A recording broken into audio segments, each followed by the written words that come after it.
The best hot tent pellet stove just got bigger. Lots bigger.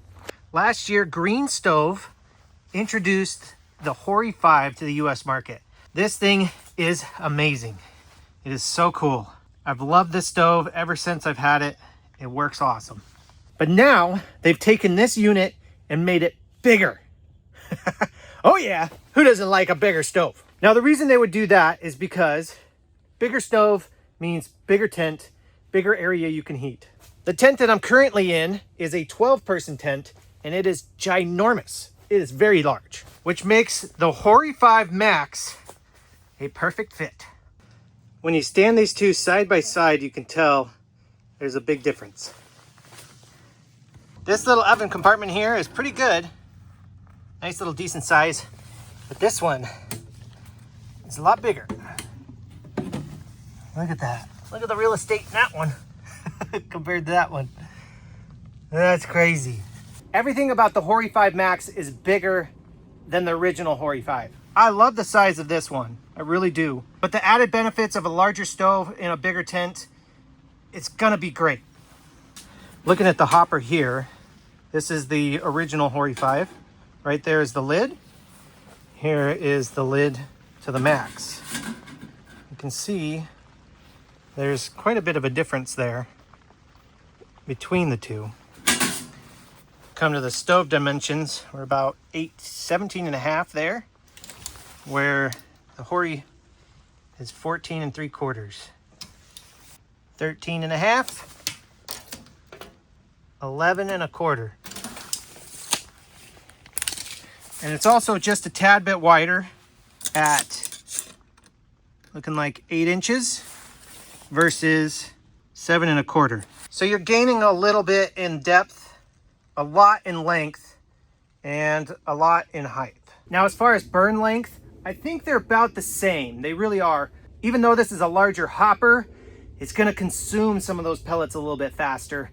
So they're saying you can get a 10-hour burn time in both of these, which I have proved that with this stove here in other videos, which you guys can go check out after this. Also in that video, I show you how to assemble this, which is super simple. A lot of people think it's complicated. It really is not. It doesn't take that much time at all. So what I'm gonna do is I'm gonna fill up this hopper to the top, and then I'm gonna take it and I'm gonna dump it in there and see how much of a difference there is.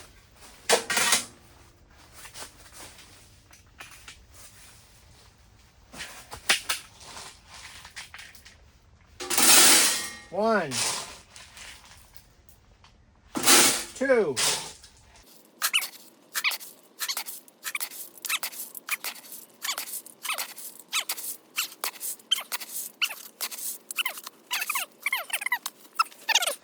$16 scoops. Now, let's see if I can pour it into there. All right, we'll take the lid off of there. Now this could be tricky. I don't know 100% if this is gonna work, but we're gonna try it. We'll see if I can remove this and pull it, pour it into there. We'll see what happens.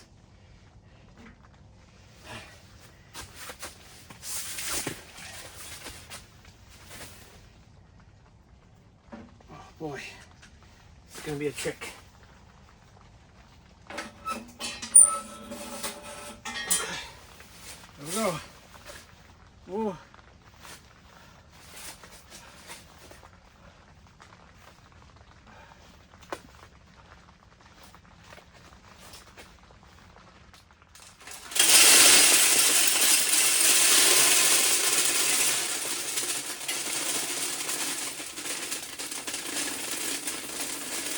I did lose some. Some pellets are on the ground.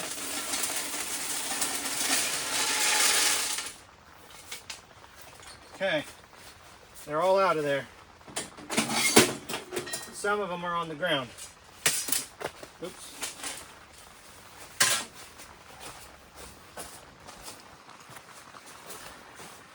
There we go. So that looks like we've got quite a few more scoops we can put in there. Let's see how many that is.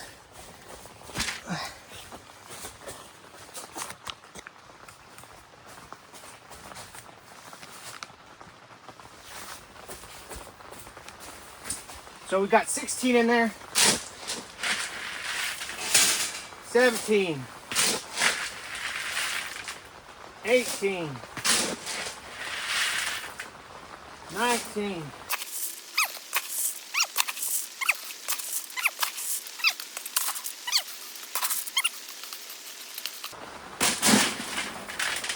27. I'd say we probably could make 27. 27 right there. That's a solid number there on the pellet fill. Look at that. That's a lot of pellets. That is a lot. Now this 5-gallon bucket was pretty much full when I started off. So that thing takes almost a 5-gallon bucket worth of pellets. All right, let's start this puppy up. One of the tricks that you can use with this blowtorch is you can heat up this pipe so that you can get a better draw. So just go ahead and heat this up for a second here. And then we'll throw the torch inside on the pellets. All right, let's go ahead and set that right there. We'll start heating up those pellets.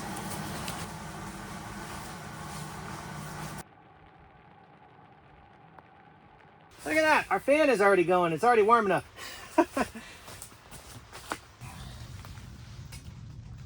Man, look at that flame. That is a good looking flame right there. Wow. So at the time of doing this test, it is not super cold out. We are sitting at 50 degrees outside and 56 degrees on the inside, which for my Celsius friends, that is 10 degrees Celsius out and 14 Celsius in. What I'm doing right now is the initial burn-in. You should do this outside, but since it's raining, I wanted to do it inside the tent. Because if you've been around pellets and water, you know what happens. They disintegrate. I'm really liking the size of the stove. It's nice. And I'm thinking the oven is going to be a lot better. One thing that I did notice is on this, the Hori Max has heat dissipation fins, which help dissipate heat into the room. So that's kind of a cool feature.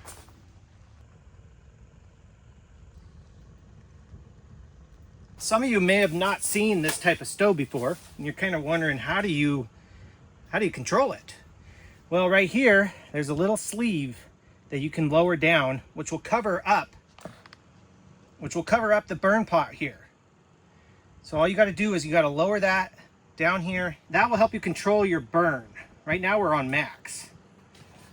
So you can see there's a little steel plate there that'll slide down.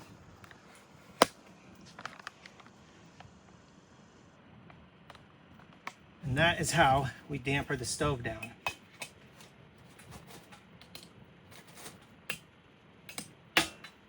Okay, that's as low as she goes.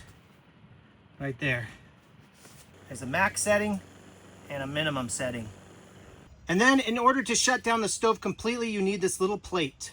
What that does is it slides in there in between the hopper and the little feed chamber here. What you will have to do is you'll have to burn off the rest of these pellets, but you'll stop whatever's inside the hopper. It's kind of hard to get it to go straight across. That's what I found. One of the reasons I want to shut it down is so that I can show you guys the other feature that it has, which is a wood stove. Not only is this a pellet stove, but it's also a wood stove. And the wood stove feature has gotten a little bit better now because the chamber's bigger. You have a little more room for bigger wood. That's a good thing. So while we wait for these pellets to burn off, we'll use the oven and we'll cook ourselves up a little frozen pizza. The oven is sitting at almost 200 degrees Fahrenheit. So what we'll do is we'll use our little tool to open up the oven. There we go. And I actually brought this along because I wanted to see how accurate this temperature gauge is. So we'll just set that right there. We'll see how high that goes up. Okay, we'll see how accurate these two are. Now the thing about these ovens is they're kind of like a broiler. And I've kind of learned that the hard way. Some of you guys might have seen the video where I tried to cook Yorkshire pudding. It caught on fire. Anyways, you really got to treat this kind of like a broiler, and you really got to watch your oven temperatures to make things work. It can be a little bit tricky. It really can. All right, so our oven is saying we're upwards of 250 on that. Whereas this one doesn't even say we're at 200 yet. So what we'll do is we'll just open it up. And we will put this inside. And we'll just keep an eye on that. Now there is a control on the back side of this, but it says keep this damper closed when burning pellets. So it's not actually to regulate the oven itself, it's only for wood. And I don't know if that's just because it would create some sort of draft and maybe some of the smoke will come out of there. I don't really know. So I'm going with the manufacturer's suggestion and keeping that closed. We'll just keep an eye on the oven itself through the door.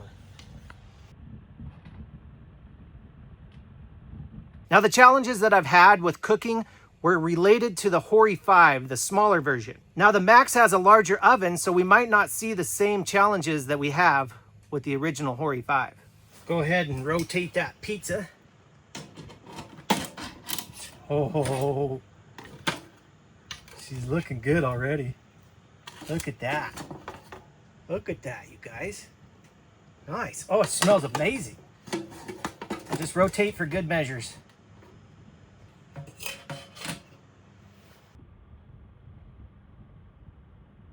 So the temperature gauge on this definitely is not working. I'll tell you that right off the bat. We are almost at 350 now.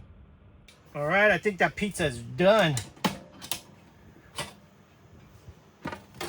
Oh, look at that. Oh, that looks delicious. Ooh, hot too. Woo-hoo.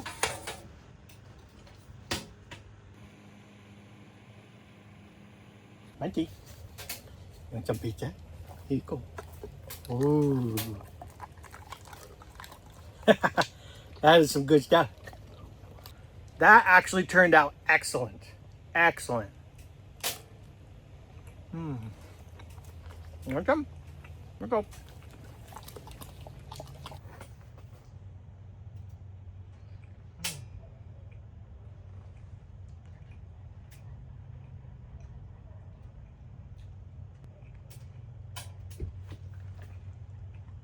You can see that the stove is definitely shutting down and it's burning off them pellets.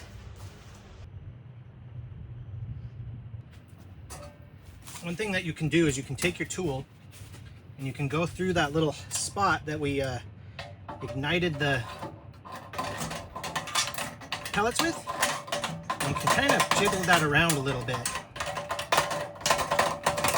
get some of them pellets to fall down into your burn pot, or your ash pan I should say. Kind of speed up the process here.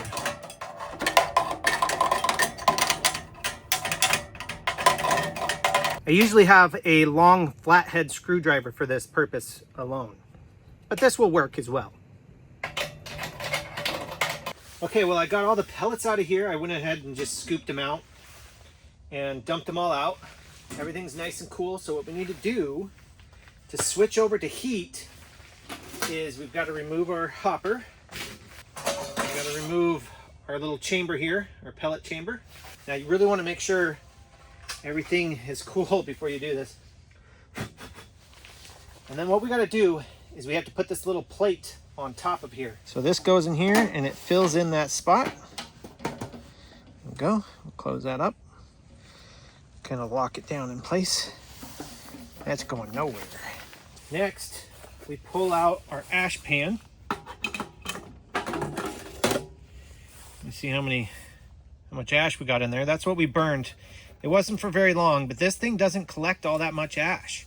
That's why it can run for 10 hours or so and you don't have to do much. I'll go dispose of these and I'll come right back. Okay, that's emptied out. What you do is you fold this in just like that. So that opens it up. Put it back in there.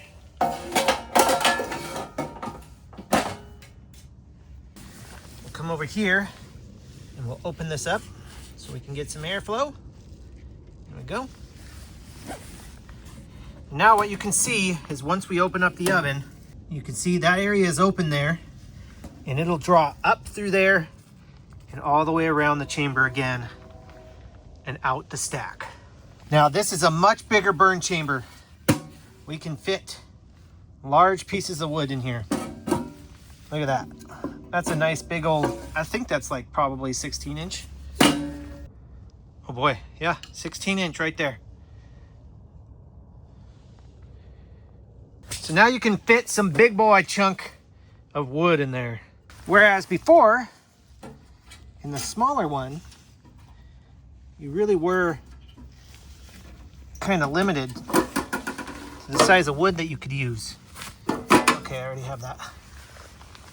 You'd have to use smaller chunks like this, which wouldn't last as long. So not only can you get longer pieces, but you can also get wider and thicker chunks, which I don't really have any right now, but because I've split everything up, but it's gonna be nice, you guys. So we'll start a fire in here. Start off with a little chunks. Got my little fire starter.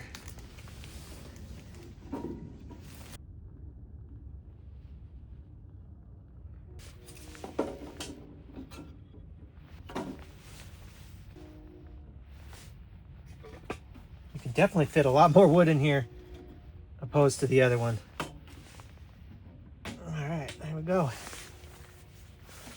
Make sure all the doors and everything are closed nice and tight. Everything's sealed up. We've got our flue damper open. And we're drawing. And that's it. That's how easy it is to convert to wood. Right there. We're done. We're cooking wood now. That is such a cool feature. Not only to be able to have pellets, but you can also use wood. That's cool. You can go out for a couple of days, you know, using the pellets. And once you're done with your pellets, switch over to wood. That is cool. And it's drawing really good. Look at that. It's going up there now. Ooh, we got our fan started. That is cool. I love it. So as long as you're not using the oven, you can throw wood in this thing. Now, in some of the videos that I've made with the Hori 5, a lot of people have said, there's no way I'm packing that into the woods. There's no way I'm going to be doing that. That's not what this is designed for. You're going to be putting this at base camp, hunting camp, you know. It's going to be a location that you're not far from your car. You're not hiking in with a pellet stove or even most of the time a wood stove. It's just not something people really do. So when it comes to car camping or maybe just a hunting camp for a week or so, this is perfect. It really is.